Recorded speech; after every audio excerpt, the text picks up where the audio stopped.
श्रीमद् भागवत महापुराण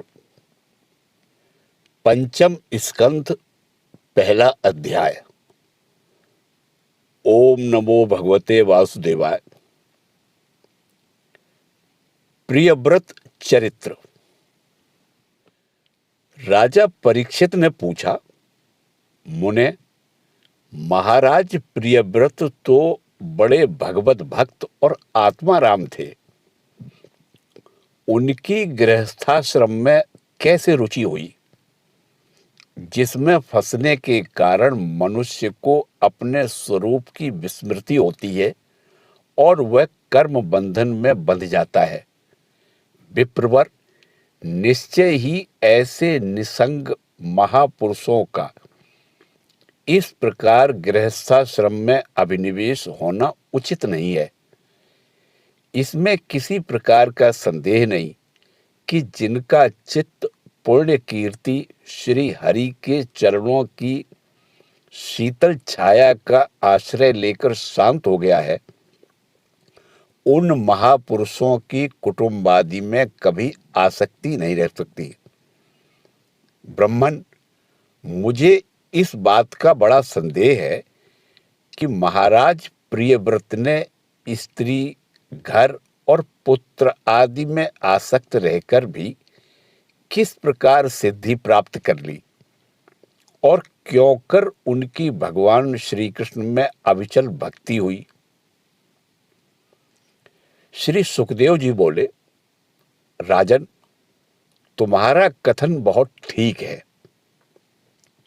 जिनका चित्त पवित्र कीर्ति श्री हरि के परम मधुर चरण कमल मकरंद के रस में सराबोर हो गया है, वे किसी विघ्न बाधा के कारण रुकावट आ जाने पर भी भगवत भक्त परमहंसों के प्रिय श्री वासुदेव भगवान के कथा श्रवण रूपी परम कल्याणमय मार्ग को प्रायः छोड़ते नहीं।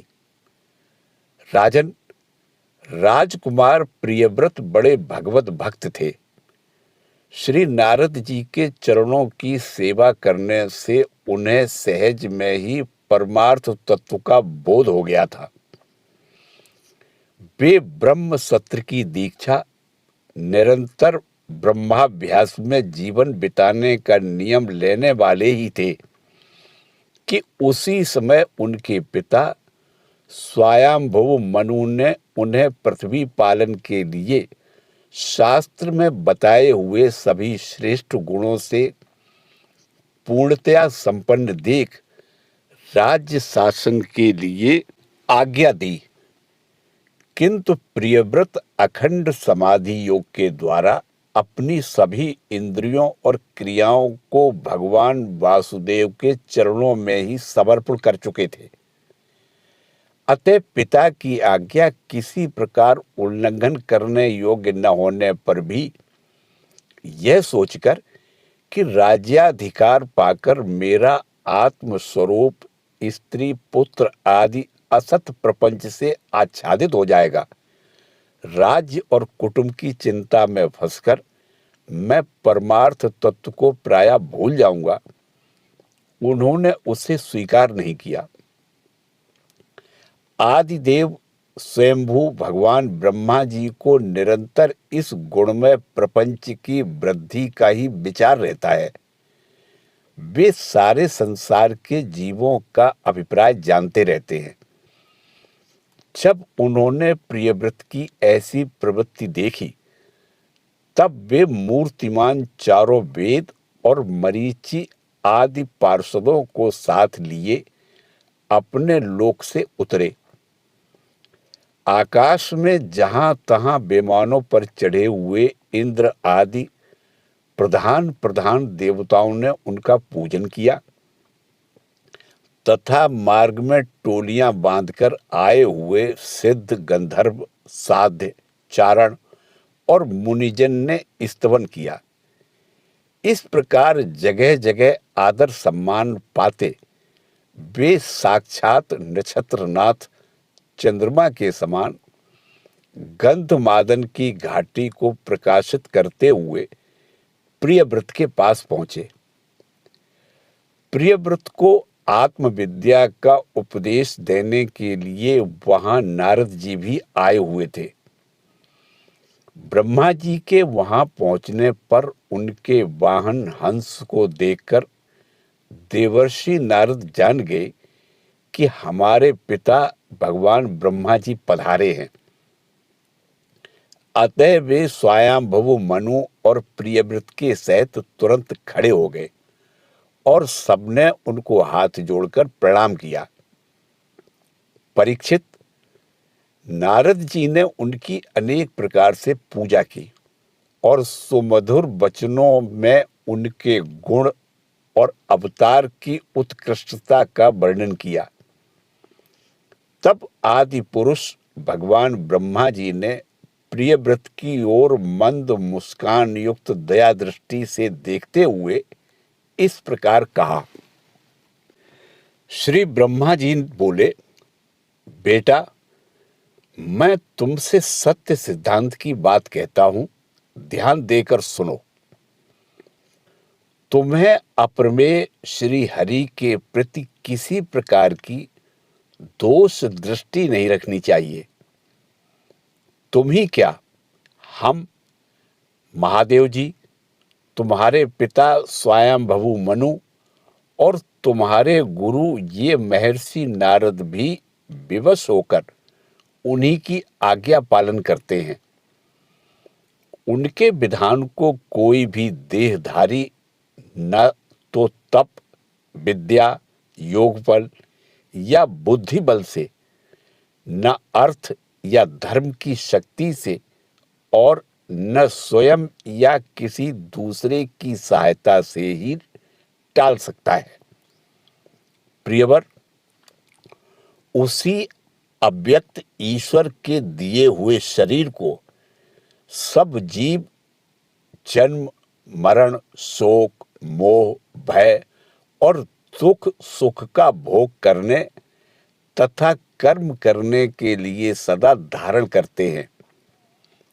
वत्स, जिस प्रकार रस्सी से नथा हुआ पशु मनुष्यों का बोझ ढोता है, उसी प्रकार परमात्मा की वेदवाणी रूप बड़ी रस्सी से सत्वादि गुण, सात्विक आदि कर्म और उनके ब्राह्मण आदि वाक्यों की मजबूत डोरी से जकड़े हुए हम सब लोग उन्हीं के इच्छानुसार कर्म में लगे रहते हैं और उसके द्वारा उनकी पूजा करते रहते हैं। हमारे गुण और कर्मों के अनुसार प्रभु ने हमें जिस योनि में डाल दिया है, उसी को स्वीकार करके वे जैसी व्यवस्था करते हैं, उसी के अनुसार हम सुख या दुख भोगते रहते हैं। हमें उनकी इच्छा का उसी प्रकार अनुसरण करना पड़ता है जैसे किसी अंधे को आंख वाले पुरुष का। मुक्त पुरुष भी प्रारब्ध भोग करता हुआ भगवान की इच्छा के अनुसार अपने शरीर को धारण करता ही है। ठीक वैसे ही जैसे मनुष्य की निद्रा टूट जाने पर भी स्वप्न में अनुभव किए हुए पदार्थों का स्मरण होता है, इस अवस्था में भी उनको अभिमान नहीं होता और विषय वासना के जिन संस्कारों के कारण दूसरा जन्म होता है, उन्हें वह स्वीकार नहीं करता। जो पुरुष इंद्रियों के वशीभूत हैं, वह वन वन में विचरण करता रहे तो भी उसे जन्म मरण का भय बना ही रहता है, क्योंकि बिना जीते हुए मन और इंद्रिय रूपी उसके 6 शत्रु कभी उसका पीछा नहीं छोड़ते। जो बुद्धिमान पुरुष इंद्रियों को जीतकर अपनी आत्मा में ही रमण करता है, उसका गृहस्थाश्रम भी क्या बिगाड़ सकता है। जिसे इन 6 शत्रुओं को जीतने की इच्छा हो, वह पहले घर में रहकर ही उनका अत्यंत निरोध करते हुए उन्हें वश में करने का प्रयत्न करे। किले में सुरक्षित रहकर लड़ने वाला राजा अपने प्रबल शत्रुओं को भी जीत लेता है। फिर जब इन शत्रुओं का बल अत्यंत क्षीण हो जाए, तब विद्वान पुरुष इच्छा अनुसार विचर सकता है। तुम यद्यपि श्री कमलनाभ भगवान के चरण कमल की कली रूप किले के आश्रित रहकर इन 6 शत्रुओं को जीत चुके हो, तो भी पहले उन पुराण पुरुष के दिए हुए भोगों को भोगो। इसके बाद निसंग होकर अपने आत्म स्वरूप में स्थित हो जाना। श्री सुखदेव जी कहते हैं, जब त्रिलोकी के गुरु श्री ब्रह्मा जी ने इस प्रकार कहा, तो परम भागवत प्रियव्रत ने छोटे होने के कारण नम्रता से सिर झुका लिया और जो आज्ञा ऐसा कहकर बड़े आदर पूर्वक उनका आदेश शिरोधार्य किया। तब स्वयंभू मनु ने प्रसन्न होकर भगवान ब्रह्मा जी की विधिवत पूजा की। इसके पश्चात वे मन और वाणी के अविषय अपने आश्रय तथा सर्व व्यवहारातीत पर ब्रह्म का चिंतन करते हुए अपने लोक को चले गए। इस समय प्रियव्रत और नारद जी सरल भाव से उनकी ओर देख रहे थे। मनु जी ने इस प्रकार ब्रह्मा जी की कृपा से अपना मनोरथ पूर्ण हो जाने पर देवर्षि नारद की आज्ञा से प्रियव्रत को संपूर्ण भूमंडल की रक्षा का भार सौंप दिया और स्वयं विषय रूपी विषैले जल से भरे हुए गृहस्थाश्रम रूपी दुस्तर जलाशय की भोगेच्छा से निवृत्त हो गए। अब पृथ्वीनाथ महाराज प्रियव्रत भगवान की इच्छा से राज्य शासन के कार्य में नियुक्त हुए। जो संपूर्ण जगत को बंधन से छुड़ाने में अत्यंत समर्थ हैं, उन आदि पुरुष श्री भगवान के चरण युगल का निरंतर ध्यान करते रहने से यद्यपि उनके रागादि सभी मल नष्ट हो चुके थे और उनका हृदय भी अत्यंत शुद्ध था, तथापि बड़ों का मान रखने के लिए वे पृथ्वी का शासन करने लगे। तदंतर उन्होंने प्रजापति विश्वकर्मा की पुत्री बृहस्पति से विवाह किया। उससे उनके 10 पुत्र हुए। वे सब उन्हीं के समान शीलवान, गुणी, कर्मनिष्ठ, रूपवान और पराक्रमी थे। उनसे छोटी ऊर्जस्वती नाम की एक कन्या भी हुई। पुत्रों के नाम आग्नीद, इदमजेह, यज्ञाहु, महावीर, हिरण्यरेता, धृतपृष्ठ, सवन, मेधातिथि, बीतिहोत्र और कवि थे। ये सब नाम अग्नि के भी हैं। इनमें कवि, महावीर और सवन ये 3 नैष्ठिक ब्रह्मचारी हुए। इन्होंने बाल्यावस्था से आत्मविद्या का अभ्यास करते हुए अंत में संन्यासाश्रम को ही स्वीकार किया। इन निवृत्ति परायण महर्षियों ने संन्यास आश्रम में ही रहते हुए समस्त जीवों के अधिष्ठान और भावबंधन से डरे हुए लोगों को आश्रय देने वाले भगवान वासुदेव के परम उदार चरणार बिंदों का निरंतर चिंतन किया। उससे प्राप्त हुए अखंड एवं श्रेष्ठ भक्ति योग से उनका अंतःकरण सर्वथा शुद्ध हो गया और उनमें श्री भगवान का आविर्भाव हुआ। तब देहादि उपाधि के निवृत्त हो जाने से उनकी आत्मा की संपूर्ण जीवों के आत्मभूत प्रत्यगात्मा में एक ही भाव से स्थिति हो गई। महाराज प्रियव्रत की दूसरी भार्या से उत्तम, तामस और रेवत, ये 3 पुत्र उत्पन्न हुए, जो अपने नाम वाले मनमंत्रों के अधिपति हुए। इस प्रकार कवि आदि 3 पुत्रों के निवृत्ति परायण हो जाने पर राजा प्रियव्रत ने 11 अर्बुद वर्षों तक पृथ्वी का शासन किया।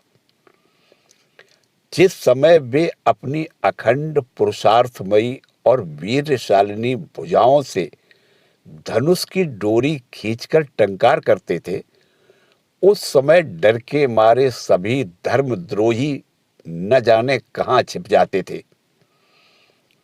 प्राण प्रिया बृहस्पति के दिन दिन बढ़ने वाले आमोद प्रमोद और अभ्युत्थान आदि क्रीड़ाओं के कारण तथा उसके स्त्री जनोचित हाव भाव, लज्जा से संकुचित, मंद हास्ययुक्त चितवन और मन को भाने वाले विनोद आदि से महामना प्रियव्रत विवेकहीन व्यक्ति की भांति आत्मविस्मृत से होकर उन भोगों को भोगने लगे, किंतु वास्तव में ये उनमें आसक्त नहीं थे।